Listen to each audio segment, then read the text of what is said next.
সংশোধিত নিয়োগ বিজ্ঞপ্তি প্রকাশিত করেছে শিক্ষা প্রকৌশল অধিদপ্তর। বন্ধুরা, বিজ্ঞপ্তির বিস্তারিত বলবো, অবশ্যই সম্পূর্ণ ভিডিওটি ধৈর্য সহকারে দেখার চেষ্টা করবেন এবং যাদের শিক্ষাগত যোগ্যতার সাথে মিলবে তারা অবশ্যই আবেদন করার চেষ্টা করবেন। বন্ধুরা, যারা আমার চ্যানেলে নতুন, চ্যানেলটিকে সাবস্ক্রাইব করে পাশে থাকবেন এবং ফেসবুক পেজের মাধ্যমে যারা দেখছেন তারা অবশ্যই পেজটিকে সাপোর্ট করে দিয়ে যাবেন। ক্রমিক নং 1 পদের নাম স্টোর অফিসার, পদের সংখ্যা 1টি। যোগ্যতা ব্যবসায় শিক্ষা অনুষদভুক্ত যে কোনো বিষয়ে কমপক্ষে দ্বিতীয় শ্রেণী বা সমমানের জিপিএতে স্নাতক বা সমমানের ডিগ্রি। তবে শর্ত থাকে যে শিক্ষা জীবনের একাধিক তৃতীয় বিভাগ বা শ্রেণী অথবা সমমানের জিপিএ বা সিজিপিএ গ্রহণযোগ্য হবে না। কম্পিউটারে এমএস অফিসে কাজ করার দক্ষতা থাকতে হবে। 2 নম্বর ক্রমিকে হিসাব রক্ষক, পদের সংখ্যা 25টি। এখানে ব্যবসা শিক্ষা শাখায় স্নাতক পাশ হতে হবে।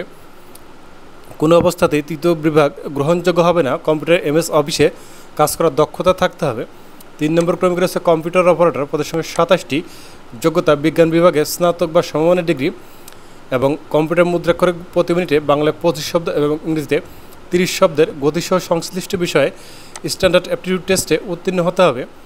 4 নম্বর ক্রমিক রয়েছে সার্টিফিকেট কাম কম্পিউটার অপারেটর, পদের সংখ্যা 4টি। এখানে স্নাতক ডিগ্রি থাকতে হবে।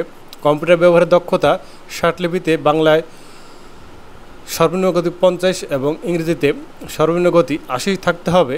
কম্পিউটার মুদ্রাক্ষরের গতি বাংলায় প্রতি মিনিটে 30 শব্দ এবং বাংলায় ইংরেজিতে 30 শব্দ এবং বাংলায় সর্বনিম্ন 25 শব্দ থাকতে হবে। Computer word processing, email, fax machine চালানোর দক্ষতা ও অভিজ্ঞতা থাকতে হবে। 5 নম্বর ক্রমিকে রয়েছে উচ্চমান সহকারী, পদের সংখ্যা 9টি। এখানে স্নাতক পাশ হতে হবে। কম্পিউটার ব্যবহারের দক্ষতা থাকতে হবে। কম্পিউটার মুদ্রাক্ষরের গতি ইংরেজিতে 30 শব্দ এবং বাংলায় 25 শব্দ থাকতে হবে। 6 নম্বর ক্রমিক রয়েছে মুদ্রাক্ষরিক কাম কম্পিউটার অপারেটর, পদের সংখ্যা 3টি।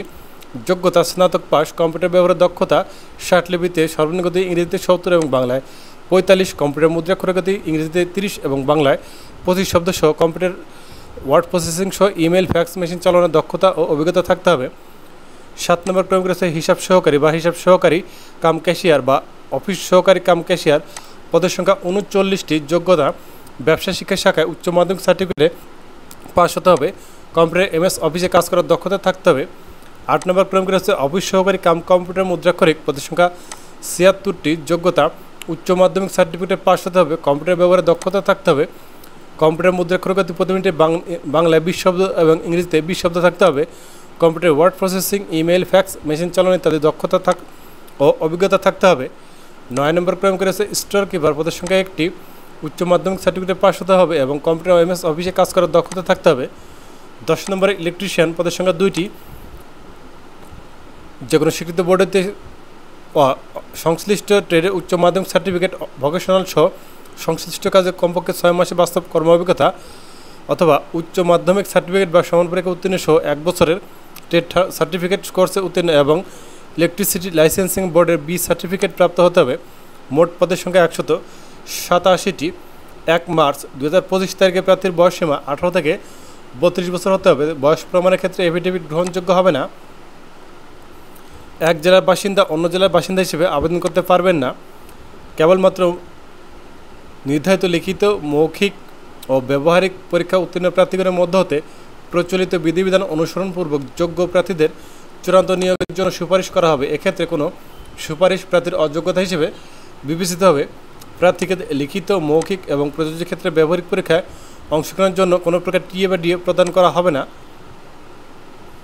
এই নিয়োগ বিজ্ঞপ্তিতে বর্ণিত ছকের 1, 2, 7, 9 ও 10 নং ক্রমিকের শূন্য পদ পূরণে শিক্ষা প্রকৌশল অধিদপ্তর কর্মচারী নিয়োগ বিধিমালা, 2021 3 নং ক্রমিকের শূন্য পদ পূরণের সরকারি প্রতিষ্ঠানের কম্পিউটার পার্সোনাল নিয়োগ বিধিমালা, 2019 এবং 4, 5, 6 ও 8 নং ক্রমিকের শূন্য পদ পূরণে মন্ত্রণালয় বা বিভাগের সংযুক্ত অধিদপ্তর, পরিদপ্তর এবং দপ্তরের কমন পদ নিয়োগ বিধিমালা 2019 অনুসরণ করা হবে। অনিবার্য কারণে নিয়োগ প্রক্রিয়া স্থগিত, সংশোধন, প্রত্যাহার করার সম্পূর্ণ ক্ষমতা নিয়োগকারী কর্তৃপক্ষ সংরক্ষণ করেন। আবেদন পূরণ সংক্রান্ত নিয়মাবলী। পরীক্ষা অংশগ্রহণ করতে ইচ্ছুক hole eedmoe.teletalk.com.bd ওয়েবসাইটে আবেদনপত্র পূরণ করতে পারবেন। আবেদন শুরু হবে 20 মার্চ 2025 খ্রিস্টাব্দ সকাল 10 ঘটিকায় এবং আবেদনপত্র শেষ হবে 19 এপ্রিল 2025 খ্রিস্টাব্দ বিকাল 5 ঘটিকা পর্যন্ত অনলাইনে আবেদন করা যাবে। উক্ত সময়সীমার মধ্যে ইউজার আইডি প্রাপ্ত প্রার্থীগণ অনলাইনে আবেদনের সাবমিটের সময় থেকে পরবর্তী 72 ঘন্টার মধ্যে যে কোনো সময় SMS এর মাধ্যমে পরীক্ষার ফি জমা দিতে পারবেন। অনলাইন আবেদনপত্রে পূরণকৃত তথ্য যেহেতু পরবর্তী সকল কার্যক্রমে ব্যবহৃত হবে, সেহেতু অনলাইনে আবেদনপত্র সাবমিট করার পূর্বে পূরণকৃত সকল তথ্যের সঠিকতা সম্পর্কে নিজের শতভাগ নিশ্চিত হয়ে নেবেন। অনলাইনে পূরণকৃত আবেদনপত্রের একটি প্রিন্ট কপি পরীক্ষা সংক্রান্ত যে কোনো প্রয়োজনে সহায়ক হিসেবে সংরক্ষণ করবেন এবং মৌখিক পরীক্ষার সময় এক কপি জমা দিবেন। SMS প্রেরণের নিয়মাবলী যথাযথভাবে আবেদনপত্র সাবমিট করা হলে ইউজার আইডি নম্বর সহ একটি অ্যাপ্লিক্যান্ট কপি পাবেন এবং উক্ত ইউজার আইডি নম্বরটি ব্যবহার করে যে কোনো টেলিটক প্রিপেইড মোবাইল নম্বরের মধ্যে 2টি SMS করে পরীক্ষার ফি বাবদ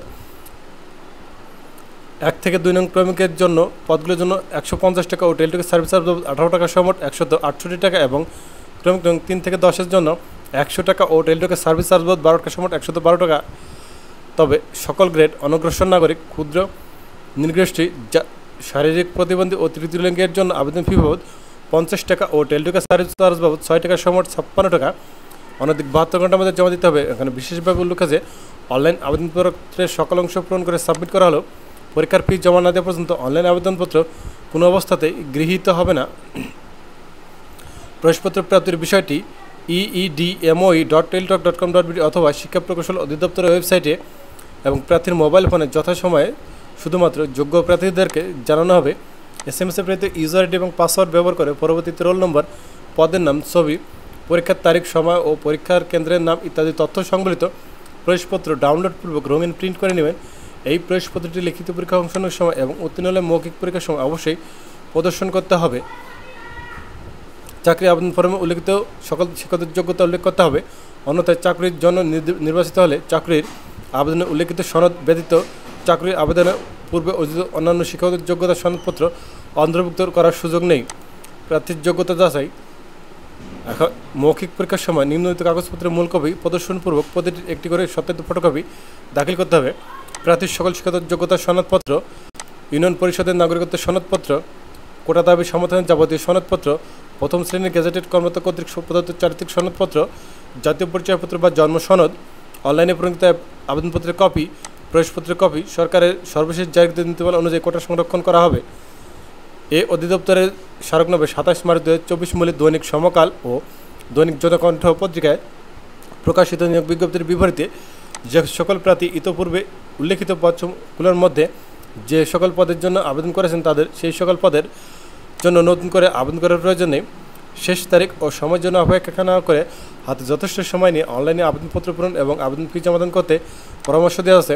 ধন্যবাদ বন্ধুরা। এরকম চাকরির ভিডিও পেতে হলে অবশ্যই আমার চ্যানেলটিকে সাবস্ক্রাইব করে পাশে থাকবেন। এছাড়াও যদি আমাদের মাধ্যমে চাকরি আবেদন করে নিতে চান তাহলে ভিডিও ডেসক্রিপশন বক্সে আমাদের নম্বর দেওয়া থাকবে, সেখানে নম্বরে আপনারা যোগাযোগ করলে এখান থেকে আপনাদের আবেদন আমরা করে দিতে চেষ্টা করবো। অবশ্যই সার্ভিস চার্জ প্রযোজ্য হবে।